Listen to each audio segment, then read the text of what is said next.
This program is brought to you by thepodcastfactory.com.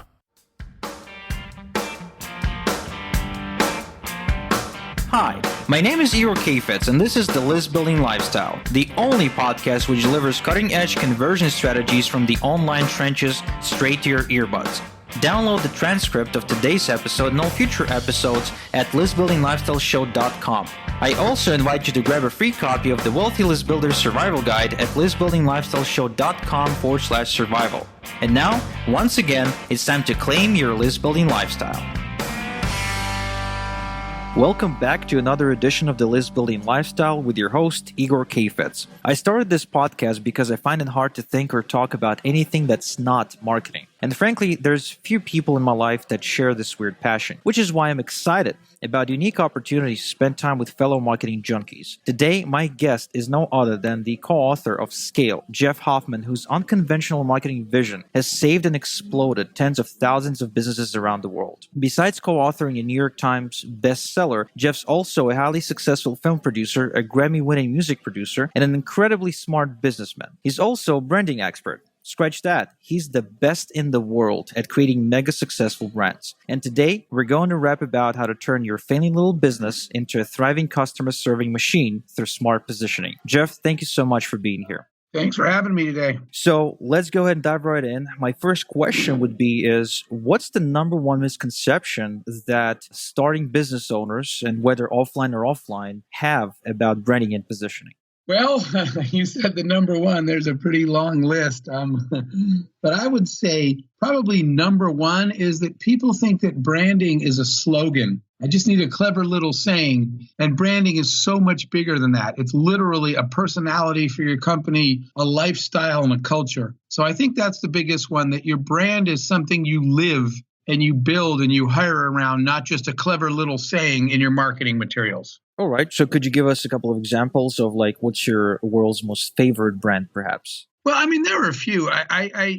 One example that this isn't necessarily my favorite brand, but it just shows the power of a brand. I'll just tell you this story that I was walking down the street in New York City, and I saw all these people in a really crowded store, all coming out with purchases. So I went in to see what it was, and it surprised me because it was a Ferrari store, the car, Ferrari. Ferrari is a store in New York City. And all these people went in there, and I started walking in saying, so all of you own Ferraris? And in fact, none of those people shopping in that store own a Ferrari, but they were all buying Ferrari shirts and hats and clothing. And I asked, what is the deal? Why none of you own this car, and yet the store is full and everybody's buying shirts and hats? And people said, because it's just cool. It's being connected with this brand makes us feel cool, right? We love the logo. We just want to share. We want to be part of it. It's just amazing that the brand has a glow. Wearing a Ferrari shirt makes you feel cool, even if you don't own one.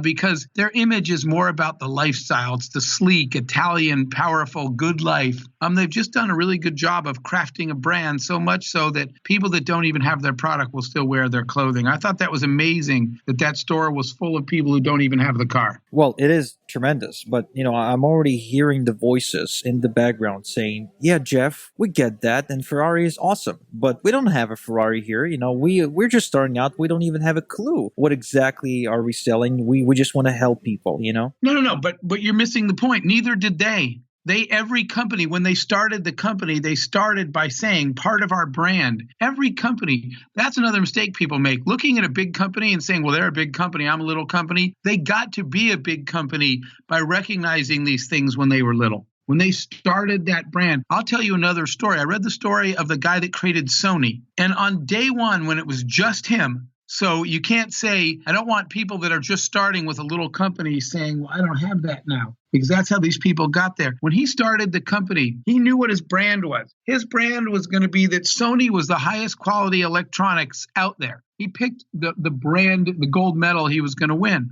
which was on quality, not price. And on day one in his book, he tells a story that he took out a sheet of paper and he wrote this down. There was no company yet. It was only him. And he wrote down, it's good, but it's not a Sony. And he said, that is my brand. And I remember in high school, my parents bought me a stereo. And I remember my mom said, do you like it? And I said, well, it's good, but it's not a Sony. And then years later, I read that story and I said, wow, how powerful that he knew from day one in a one-person company what he wanted his brand to be, and he built a company around that. So you don't have to be a big company like Ferrari. The point is, those companies designed their brand and then grew into them. Your listeners should say, someday, just like the Sony guy did, someday, what is it you want people to say or do when they encounter your company? Start that on day one and then build into that. Wow, that's incredible. It's actually contradicting to most advice people get about branding. They really think that branding is the last thing you do. In fact, I thought that way. When I started out, I was just get me, just let me get my first customer. Just let me do something. And I never even thought about the brand, which we kind of accidentally fell into with Igor solo ads, right? We did, become the gold medalist for the quality of it. And now we sort of expanding upon that. But yeah, I totally get the Sony story. In fact, when we had back in Ukraine where I grew up, VCR was a big deal. Not every family had one. And, everybody wanted a Sony or a Panasonic, but you know what I mean? Like everybody wanted the quality stuff. Yeah, and they knew that, again, from the start. They designed into that. So that's what I think is important, is that you're thinking about that brand from the very beginning, so that every decision that you make along the way is consistent with that brand and is growing you into that brand. By the way, having spent time with people like a little bit with Jobs, but more with Steve Wozniak, and listening to the story, for example, the Apple story and the iPhone story, part of what they said had nothing to do with technology. The brand, which they thought of for that product before they ever had the product, was all the cool kids have it. I thought that was interesting that's what Wozniak, what Apple guys were telling me, that early on from the very beginning, they said, we want the iPhone to be the phone where people say, you're not cool if you don't have one. So again, they had a feeling for what the brand was, right? And way, way before they grew into the product. Well, they succeeded, because I've been getting every new iPhone that came out. In fact, I was just walking down the street the other day, and there was somebody who was selling iPhone 7 with a 7-year guarantee. And it didn't make any sense to me whatsoever, because why would you need a 7-year guarantee on an iPhone if you replace it next year when the new one comes out? Right. Yeah, I hope people weren't buying the 7-year guarantee. Now, okay, so here's another question. And this is a tricky one, at least I think so. Until now, every example you gave us was of an established brand and of a company that was selling a tangible product. So Sony sells electronics, iPhones, they're obviously phones. So what about the digital space, the information marketing space, the business opportunity space, and even MLM, something like Amway or something like that, How can somebody reposition themselves against tens of thousands of active competitors pretty much selling the exact same thing? Well, sometimes you can't, by the way. You made a really good point. Sometimes the best advice I can give people is life is short. Go do something else. Because I see people that say, I'm going to compete with all these tons of competitors that all look the same, and some of them are big and have big budgets. I'm not sure that always makes sense. Sometimes people don't like to hear that answer, but I've heard people give me their whole pitch, and at the end I said, you know what, if I were you, I'd find something else to do. Instead of standing in the middle of 1,000 companies, why don't you think of something to do that's a little different, so that people say, wow, they're the only company that does that way. So again, you're asking a good question, and the answer is, it's really hard to compete in a super crowded space when you can't distinguish yourself. And if you really can't think of a reason, then maybe you really should be doing something else. Otherwise, if you're going to stand in that space, you've got to find the thing that makes you stand out. There's got to be something you're better than everybody else at, or that you're just really good at. And if there is, you got to brand that one thing about you that separates you. I'm going to give you a quick example in the travel space. Everybody, because that's my space, right? Everybody sells hotels and airline tickets. Everybody sells travel. And there was one new company that was trying to figure out, we can't just say, hey, we also sell airline tickets and hotels, because we'll never succeed. But they came up with something different. They created, this was a site called Hipmunk, like chipmunk, but without the C, Hipmunk. Hipmunk came up with this thing they called the Agony Index. And they looked at every trip you could book. Everybody can put together a trip of an airline and hotel and itinerary for you. But what they did was they figured out the Agony Index. How bad are the airports you're going through? How long is your connection time? How often are these particular flights based on data delayed or canceled? So they came and you would give you 5 itineraries to choose from. but each one had an agony index saying, well, this one's cheaper, but it's always delayed. It's always crowded. You have to run from one end of the Chicago airport to the other. So it has a lot of agony to it. So the point is they came up with something that differentiated themselves. Everybody can sell you an airline ticket, can sell you an itinerary, but only that company can sell you an agony index. So what I'm saying is you either got to find something that distinguishes you, or you might be in a space you can't win in. Interesting. Now, so far throughout everything you said and throughout every piece of material you put out there, which, I'm sure that some of our listeners are familiar, but most not. And guys, if you're still unfamiliar with Jeff's work, at least start with Scale. Amazing book. So the one thing that is really dominant is that you're saying, quit trying to be all things to all people, be the one thing. Like, can you explain why can't we try to be all things to all people? Because it just makes so much sense when you get started. Absolutely. And I see that with so many companies, small companies when they're starting. Because the problem is you chase money early on, right? You need revenue. You're working on this one thing that you want to do and be good at. And somebody says, well, I don't want that, but I'd pay you to do this. And you say, geez, they'd pay me. So you shift a little to the left. Then a third person comes along and says, I don't want either of those things, but I'd pay you to do this. And now you're doing something else again. It's dangerous territory. And the reason is you only have limited resources. It might only be you and your company. But in any case, you're a small company, limited people, limited cash to spend on marketing, and dividing your attention and your marketing dollars 3 ways for 3 different products and services. You're doing a third of each of them instead of focusing all your energy on something you can really, really do well. The example that I give very frequently is until you become excellent in something, you're not recognized for anything. You're just in the crowd. You got to stand out. You got to be award-winning in something. And the example I love to share that I shared with you guys in London was, for example, the fact that early on, Jeff Bezos, I used to talk to him a lot in the early Amazon days. Bezos always intended Amazon to be the marketplace of everything. But what he said early on was, I've got to win a gold medal at something. I got to be the best at something. So he had the discipline to only launch books. For like 7 years, all they sold was books, because Jeff knew until you get recognized for excellence at something, no one knows your name. And so he said, don't give me anything else except books until we become the best darn bookseller on the planet. Then everybody's heard your name because you won something. The point is, winning a gold medal in anything is hard. Winning it in 3 things or 4 things ain't going to happen. And and my other example that I shared with you guys was my friend Tony Hsieh, who started a company called Zappos. The same way Jeff said, I'm going to be the best darn bookseller on the planet and then I'll expand. Tony said, we're going to be the best darn shoe seller on the planet. And Zappos only sold shoes until everybody knew its name. Then they expanded into other products. Interesting.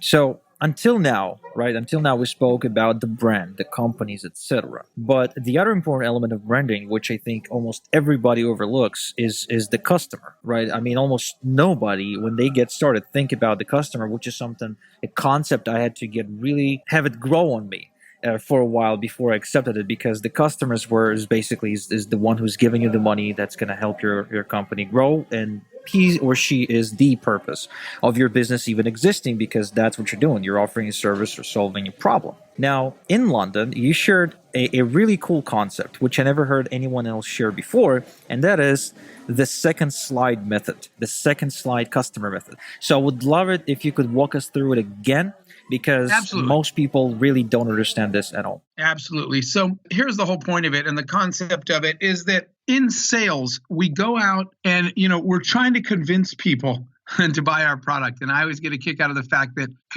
traditional salespeople, if you went out and hired one or took sales classes, one of the sales things they teach you is overcoming objections. So by definition, they're saying if someone says, no, thanks, not interested, they're teaching you how to argue with them and convince them. So with that in mind, what this was about was one day I went out with my salesperson. I said to him, I want to go with you and on 2 sales calls he had that day. And he had created a 20-slide PowerPoint to try to sell our service at the time. So I went with him and we went to the first customer.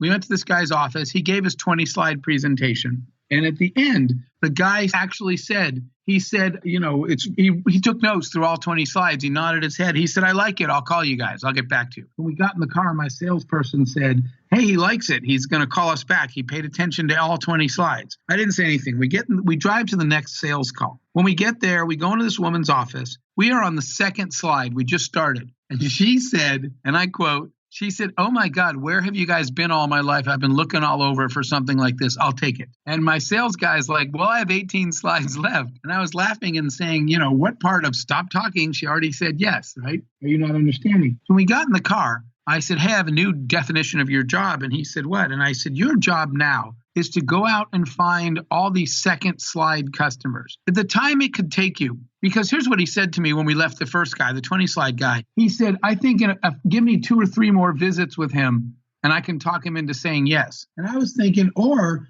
you could close 5 people who are in the world who say, "Where have you been all my life? I've been looking all over for something like this." The people that say yes on the second slide exist. So your job is go find all the people that have been looking all over for a solution like this, and don't waste your time trying to convince people that say, "Well, I don't know, looks interesting, let me think about it." So that's what we started to do, was we started to develop a profile called the second slide profile. And it's just profiling what is similar about all the people that really love your product, so that next time around you can identify people really fast, where you can say, "She's going to love this thing. She's going to say yes." Why? Because of these characteristics about her that make her similar to the other people that love your product, versus the people that you spend forever trying to convince and you still haven't sold them yet. Stop wasting time with them. That's what the second slide method is all about. Yeah, this is really a true definition of the perfect message to market match, right? I mean, if you're just coming in and solving that biggest pain in the most efficient way possible, they're going to say yes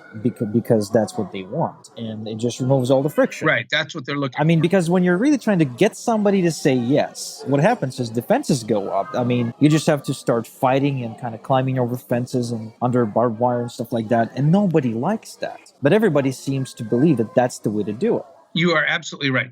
So that's the the lesson that we learn refining the process, is that you got to start to identify the profile of the people that you can close the fastest, and spend your time looking for them. Don't waste your time trying to sell people that really aren't sure. Exactly. At least until later on, when you've got the manpower and the resources to expand your marketplace. But yeah, until you reach 6 figures or multiple 6 figures, you really won't need to do that, because there's going to be plenty of customers that will be ready to say yes if you just offer them the right solution. You just got to find them, right? Exactly. Now, Jeff, there's one more question I wanted to ask you, which is my personal interest, really, is you're highly accomplished. Like, you've done so much successful work in virtually every industry out there. You consult. You've been on Forbes. You've been on, CNN, MSNBC, like every possible news channel. Like, you do a lot of stuff. What inspired you to actually write and co-author a book with David Finkel, The Scale? Because, I mean, a guy as busy as you are, you'd think you'd be busy making money rather than,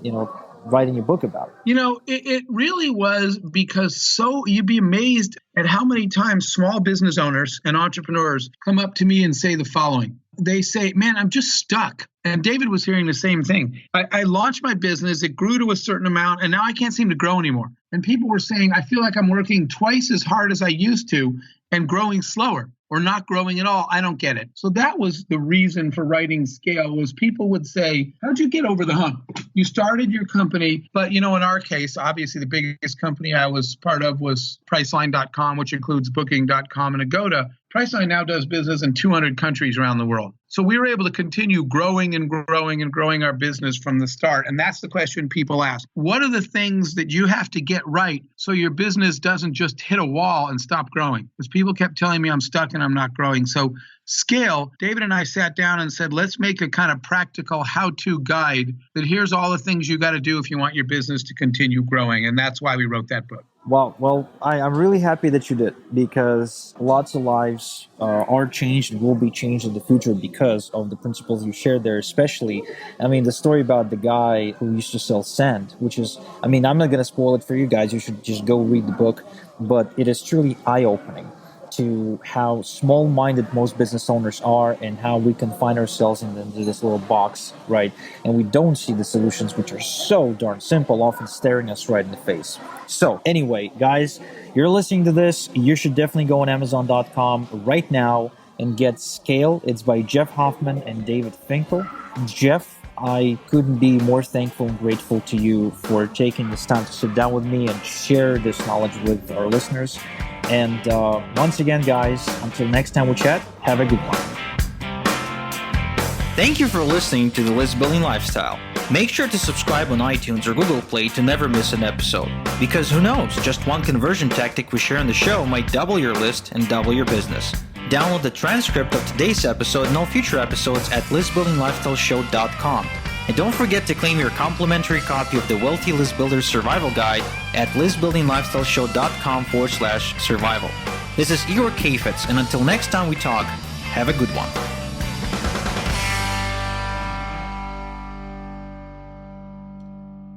This is thepodcastfactory.com.